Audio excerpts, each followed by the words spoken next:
You made it. We're going through 4chan posts tonight that are messed up and genuinely horrifying. The kind that are real and brutal. Like the video, subscribe, lights off, and we're going. I was standing in the living room of an old apartment building in Brooklyn when I noticed the first drop of blood. It landed on the cracked white cover of the ceiling light above me. I remember because I was looking up at the fixture and thinking about how badly the place needed new wiring. The apartment was on the 3rd floor of a 6-story building near the edge of Sunset Park, and everything inside looked like it had been waiting for a renovation for 30 years. I was there because I was thinking about buying the place. It was my first time seriously looking at apartments in Brooklyn, and the price was low enough that I knew there had to be a catch. The listing mentioned pre-war charm and original details, which usually meant old pipes, bad insulation, and a kitchen that had not changed since the 1980s. The realtor, Maya, had been walking me through the rooms for about 20 minutes. She was one of those people who could make a tiny hallway sound like a feature. She pointed at the wooden doors and the high ceilings and kept talking about what the apartment could become. People love these buildings, she said. They just need someone willing to put the work in. I nodded because I wanted to believe her. The apartment had good light. There were tall windows facing the street, and I could hear buses passing outside and people talking below. The radiator in the bedroom clicked every few seconds. The place smelled like old paint and dust. But I figured that was normal. Then the drop hit the light cover. I looked up. At first I thought it was rust or dirty water from a pipe. The building was old enough for that to make sense. I stepped closer and saw another small drop forming near the edge of the fixture. Maya. She turned around from the kitchen. What? I pointed up. She stared at it for a second. Her expression changed, but only a little. That's strange. Another drop fell. This one was darker. Maya walked over and looked up at the ceiling. She pulled out her phone and took a picture. Maybe there is an issue with the apartment above, she said. There was an apartment directly above us on the 4th floor. According to the listing, it was occupied by a single tenant named Greg. Maya said she had never met him because most communication with the owner went through management. I remember asking, should we call someone? She shook her head. I'll just check.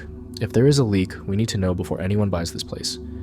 That sounded reasonable. That was the part that bothers me now. Everything she did made sense. She left the apartment and went upstairs. I stayed behind. For a few minutes, I just stood there listening. The building was quiet in that way.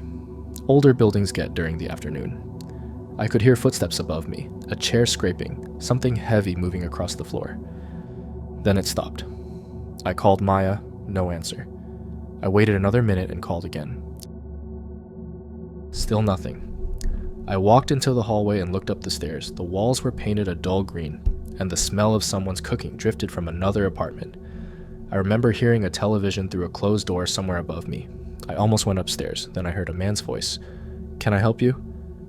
It came from the floor above. I looked up and saw a man standing near the railing. He was older, maybe in his 50s. He wore a gray sweatshirt and jeans. His hair was messy like he had just woken up. Is Maya up there? I asked. The man looked at me. Who? The realtor. She came to check the apartment. He looked confused. Then he looked down at the stairwell. Nobody is selling this apartment. I laughed a little because I thought he misunderstood me. The one below, I'm looking at the place. He walked down one step. That was when I noticed the hammer in his hand. It was hanging at his side. There was something dark on the metal part. At first my brain tried to explain it away. Maybe he had been fixing something. Maybe he had paint on it. Then he said, "You shouldn't be here." I stopped moving. I asked where Maya was. He looked past me toward the apartment door. She came up here because she found the wall. I did not understand what he meant. What wall? He tilted his head. The one they don't know about. The hallway suddenly felt very small. I backed up toward the apartment. I did not want to run because I was afraid that would make him react. I kept thinking there had to be some normal explanation. Maybe this was a fight with the landlord. Maybe Maya was inside calling someone. The man took another step down. She should have left it alone. I heard something behind me. The apartment door opened. I turned around. Nobody was there. The door had moved open by itself because I had not closed it fully when I stepped out. I went inside and grabbed my phone. My hands were shaking so badly I dropped it once. I called 911. The man did not rush me. That was the worst part. He just stood there, watching. "You're making this bigger than it is," he said. I moved toward the back of the apartment, away from the stairs. I remembered the bedroom window. I remembered seeing a fire escape outside when I looked at the building from the street. The man finally entered the apartment. He was still calm. Maya didn't need to see that room. he said. I heard him come closer. I ran. I pushed open the bedroom window and climbed onto the fire escape. The metal was freezing through my hands. There was a layer of dirt on the railing and my shoe slipped once on the old steps. Behind me, the window opened. I did not look back. I climbed down one level and crossed to the neighboring apartment's fire escape. I hit the window with both hands until someone inside opened it. A man inside shouted something I could not understand. I just said, "No, I call the police." A few minutes later, the building was full of people. The police found Maya upstairs. She was gone. I remember sitting on the floor of the neighbor's apartment while waiting for officers to finish checking the building. The woman who lived there gave me a glass of water, but I could barely drink it. Her apartment smelled like laundry detergent and coffee. It was such a normal smell that it made the whole thing harder to understand. One officer asked me why I had been looking at the apartment. I told him I was a potential buyer. He looked at the other officer before writing something down. That was when I realized they already knew this was not just some random argument. They found Greg trying to leave through the roof access a short time later. Several residents had seen him moving quickly across the top floor and stopped him before he got away.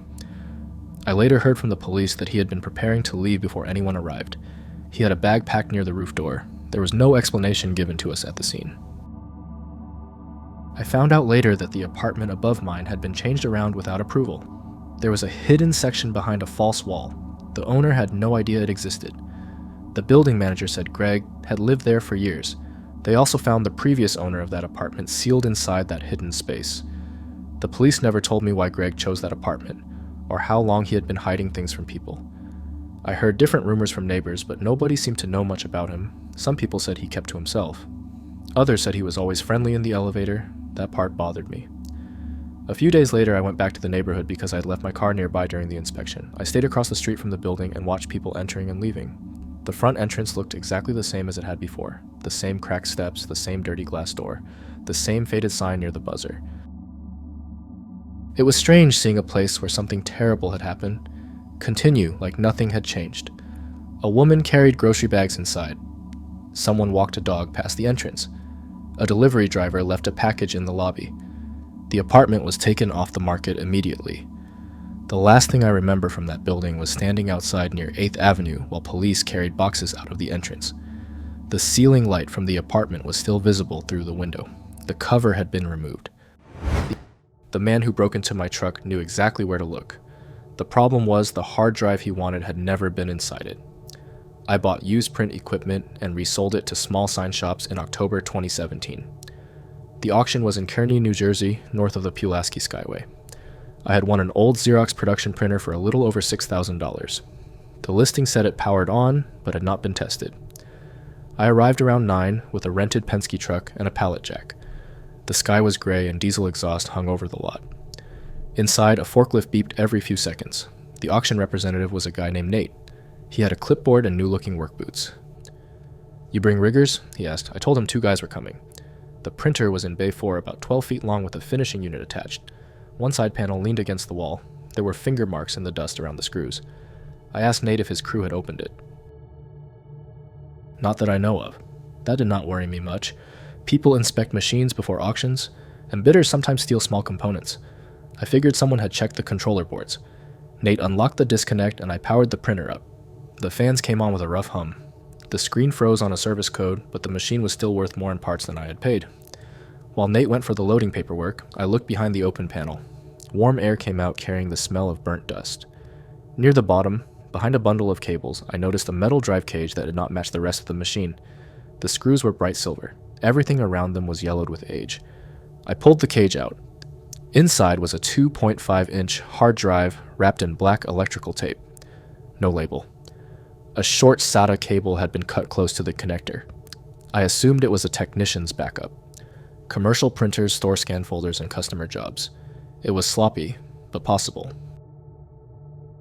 I put the drive in my jacket pocket so it would not get crushed during loading. Nate came back and saw the empty cage. What was in that? A hard drive. He stopped walking. His eyes went to my jacket. "Give it to me." I said the printer was paid for and the drive had been inside it. Nate told me storage devices had to be cleared by the auction company. Why wasn't it cleared before the sale? It should have been. That's why I need it. I had a cheap diagnostic laptop in the truck and a USB dock. I said we could check the drive together in the loading bay. He did not like the idea, but he followed me. The first folders looked normal. printer logs, scanned invoices. A directory called Archive had subfolders named by month and year. I opened one. The thumbnails were passport scans. There were dozens. Passports, driver's licenses, social security cards, bank statements. Some files had both sides of the documents. The scans were clean and centered, like they had gone through an office copier. Nate leaned over my shoulder. Close that. I clicked another folder. More IDs. There were spreadsheets with names and account numbers in the file names. Several PDFs used words like wire and beneficiary. Nate shut the laptop lid. That stays here. I asked if he was calling the police. He said he had to call his manager first. I opened the laptop again and disconnected the drive. Nate grabbed my wrist. He did not squeeze hard, but he was done pretending. A forklift came around the corner and the driver shouted at us to move. Nate let go. I slipped the drive back into my jacket. My manager is holding the whole machine for review, he said. My 2 riggers arrived before anyone else did. One of them, Ron, had worked for me before. I told him there was a paperwork problem and to wait. 20 minutes later, Nate said the printer could not leave. I showed him my paid invoice. The consignor disputed part of the lot. The listing had made it sound like the company was gone. Now the previous owner was reachable, and he already knew there was a problem. Nate asked for the drive again. I said I would keep it until law enforcement arrived. He stared at me, then said, "Don't leave the property." I called a friend who handled IT for a medical billing company. He told me not to copy anything, not to open more files, and not to connect the drive to a network. He also said I should contact federal law enforcement instead of giving it to an auction employee. While I was on the phone, a black GMC Yukon pulled into the lot and parked beside my Penske. The driver walked straight toward me. He introduced himself as Colin and asked if I had bought the Xerox. He was in his late 40s, broad, with short hair and a navy quarter zip. He said there had been a mistake. What kind? There's a controller carrier inside that machine. Gray metal piece, about this big. He held his hands apart. It belongs to me personally. It was never part of the auction. I said the machine was being held anyway. Colin glanced toward the office. Nate told you that? I did not answer. He took a folded paper from his pocket. It was a copy of a cashier's check for $15,000. My name was not on it. I'll pay you for the carrier, he said. You keep the printer. I only need that one piece. I asked why a metal bracket was worth $15,000. It has calibration data. I knew that was nonsense. The cage was just a cage. Any data would be on a drive or controller board. I told him I had found the drive. He looked at my jacket. Then he said, "Okay, the drive too." I asked what was on it. "Old customer files, private material. I have a duty to retrieve it." I told him Nate wanted it left for inspection. Nate doesn't know what he's doing. A delivery truck came through the gate and forced us closer to the wall. Water from a leaking gutter tapped onto a stack of broken pallets. Colin lowered his voice. "I can give you 10 now and 5 when I verify the part. Cash." I asked how he knew my name. He pointed at my invoice. Maybe he had seen it. I could not remember. I said I would think about it. "You shouldn't take that drive home," he said. He walked back to the Yukon but did not leave. Inside, I found Nate by the front desk. I asked if police were coming. He said his manager wanted the issue documented before anyone made calls. That was when I decided the drive was leaving without me.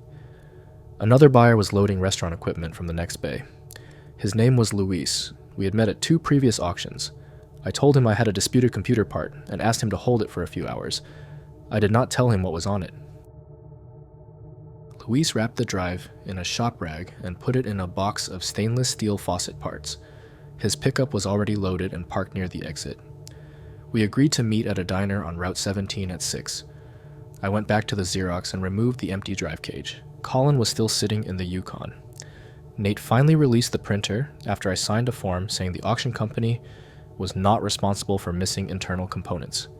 He watched me zip my jacket. Before leaving, I walked to Colin's window and held up the cage. 10 now, I said. You get this, that's it. He studied me. The drive is inside? This is the part you asked for. He handed me a thick envelope. I gave him the cage. He opened it at once. Empty. His face changed for half a second. Then he looked at me and said, "You made a mistake." I left the envelope with Nate and told him to attach it to his report. He looked sick. The drive to my shop took 40 minutes. I checked my mirrors for the Yukon, but never saw it. Cold rain clicked against the metal roof as I pulled inside. My own Ford Explorer was parked in the side lot. The rear passenger window had been punched out, glass covered the seat and wet pavement. The console and glove box were open. Whoever did it had removed the cargo trim and lifted the spare tire cover. They had searched every place a small drive might fit. My wallet was still in the console, so was an old Garmin GPS. I called local police. The officer said none of the cameras faced that side of the building. I gave him Colin's description and the Yukon plate number I had written down. The plate belonged to a rental company. At 6, I went to the diner on Route 17. Luis did not show. I called him, straight to voicemail.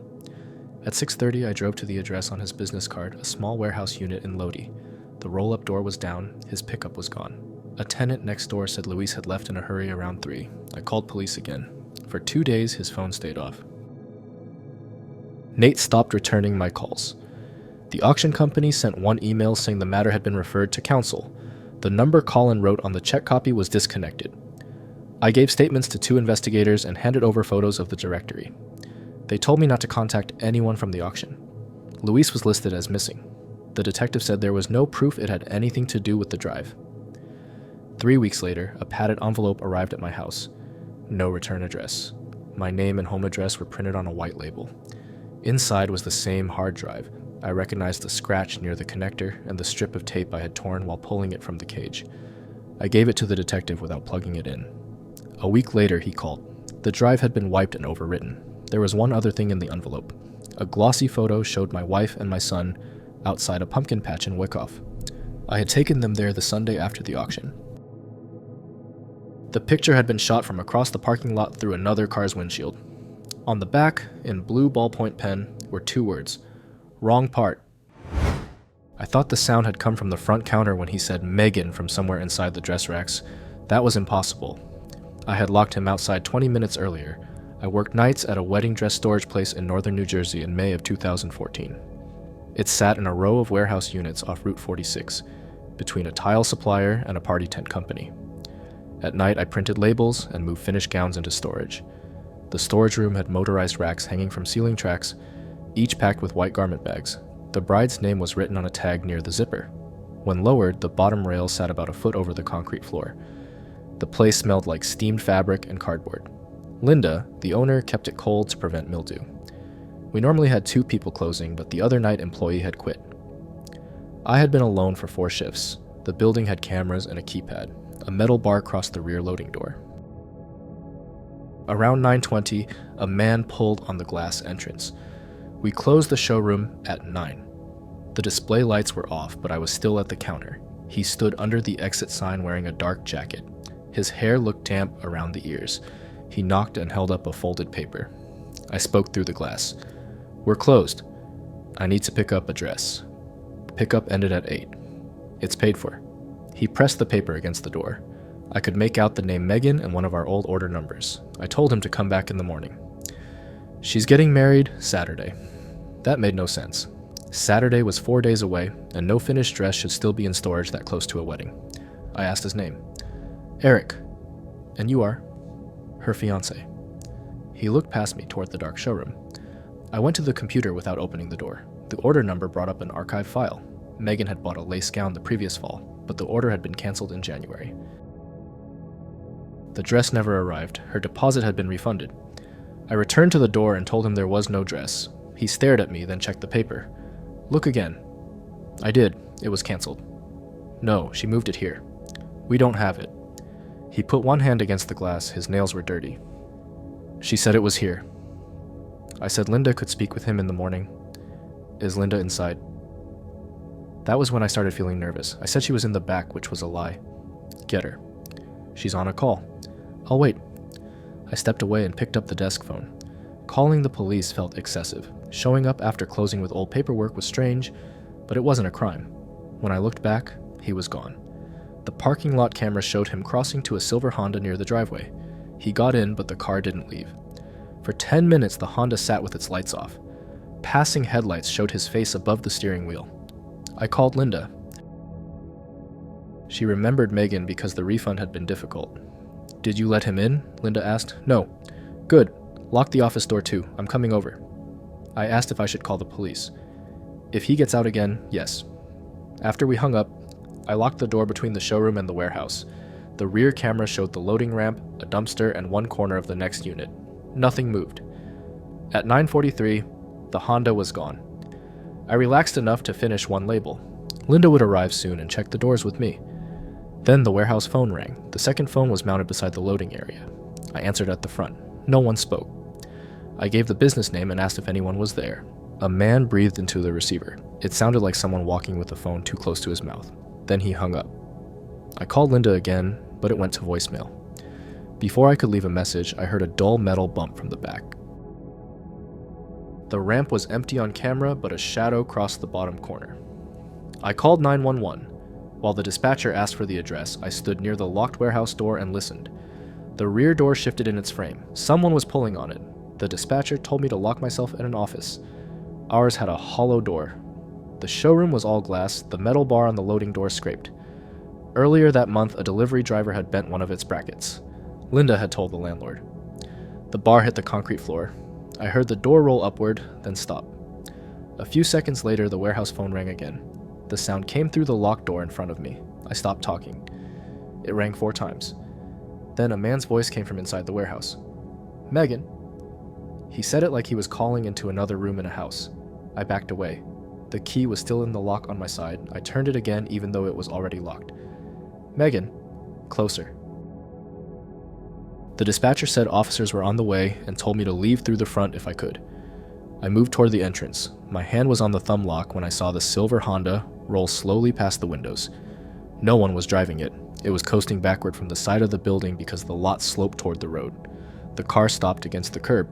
He had parked behind the warehouse and come in through the loading door. A soft click came from behind me. The warehouse handle was turning.